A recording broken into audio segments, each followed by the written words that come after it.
साथियों नमस्कार और स्वागत है आप सभी का हमारे यूट्यूब चैनल स्टडी सर्किल में। और अभी हम बात कर रहे हैं बेटी बचाओ बेटी पढ़ाओ योजना के बारे में, जो कि एग्ज़ाम्स के बारे में, यानी जो भी कम्पिटिटिव एग्ज़ाम्स होने हैं उसके लिए इम्पोर्टेंट है, क्योंकि यह 2015 में लॉन्च हुआ था और इसके 10 वर्ष या एक दशक पूरे हो चुके हैं। तो यह योजना जो कि बेटी बचाओ बेटी पढ़ाओ है, 22 जनवरी 2025 को देश के प्रधानमंत्री के द्वारा शुरू की गई थी।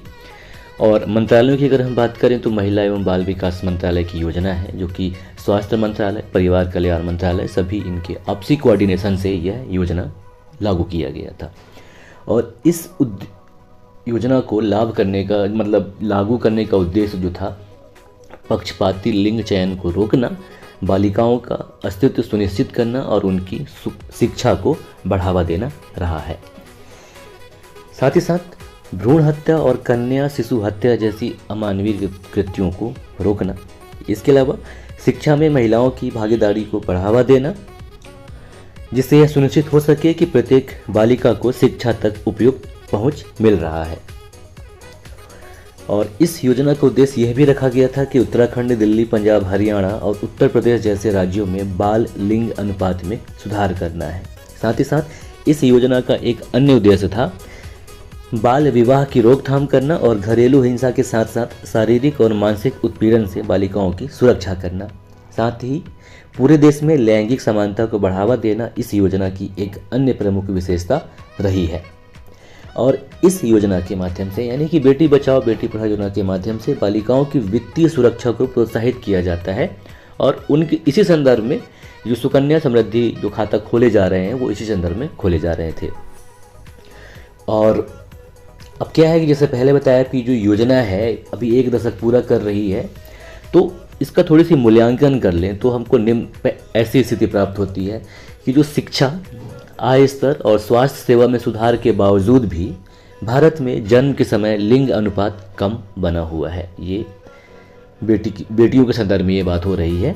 और कुछ राज्यों में, विशेषकर जो उत्तरी एवं पश्चिमी भारत में है, यहाँ तो ऐतिहासिक रूप से ही यह अनुपात अधिक विषम रहा है। वहीं जो लिंग चयनात्मक प्रथा है इसका ये जारी है आज भी। मतलब जो गर्भधारण पूर्व और प्रसव पूर्व निदान तकनीक अधिनियम एक्ट 1994, यानी कि पीएनडीटी एक्ट 1994 में आया था, उसके बावजूद भी प्रसव पूर्व लिंग निर्धारण तकनीकों ने लिंग पक्षपाती चयन को सक्षम किया है।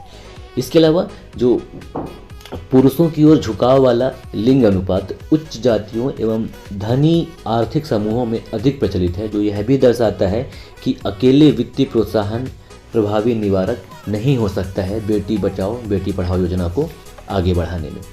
अब कुछ क्षेत्रीय विविधताएं भी हैं, वो भी देखेंगे। तो जैसे पंजाब, हरियाणा और हिमाचल प्रदेश जैसे राज्यों में इस योजना के चालू होने के बाद जन्म के समय लिंग अनुपात में काफ़ी सुधार आया है, जबकि दक्षिणी एवं पूर्वी राज्य जो कि पारंपरिक रूप से बेहतर लिंग अनुपात के लिए जाने जाते हैं, वहाँ जन्म के समय लिंग अनुपात में गिरावट देखी जा रही है, जो कि एक चिंताजनक प्रवृत्ति है। अब ये जो बेटी बचाओ बेटी पढ़ाओ योजना का जो उद्देश्य है वो तो हम बात कर ही चुके हैं। और इसके अगर हम रणनीति की बात करें कि किन रणनीतियों के आधार पर यह काम कर रहा था और इसमें कितना सुधार करना की ज़रूरत है, इसकी अगर हम बात करें तो एक तो यह है कि जागरूकता अभियान चलाया जाए,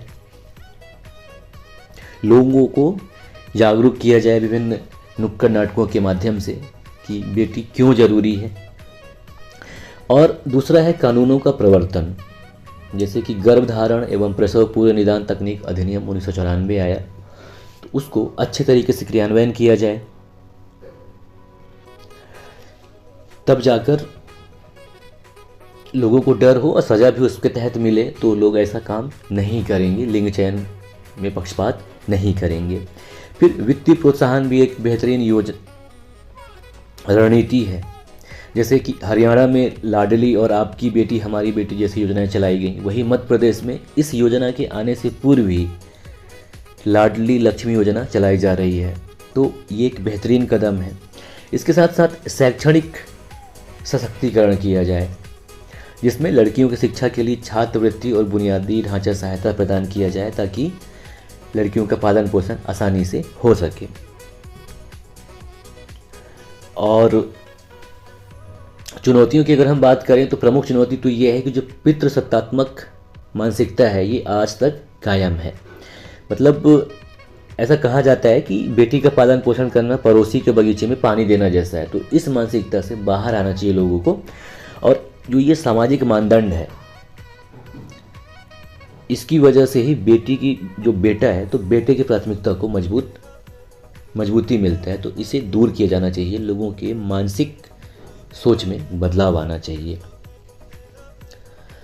और बस यही था इसमें।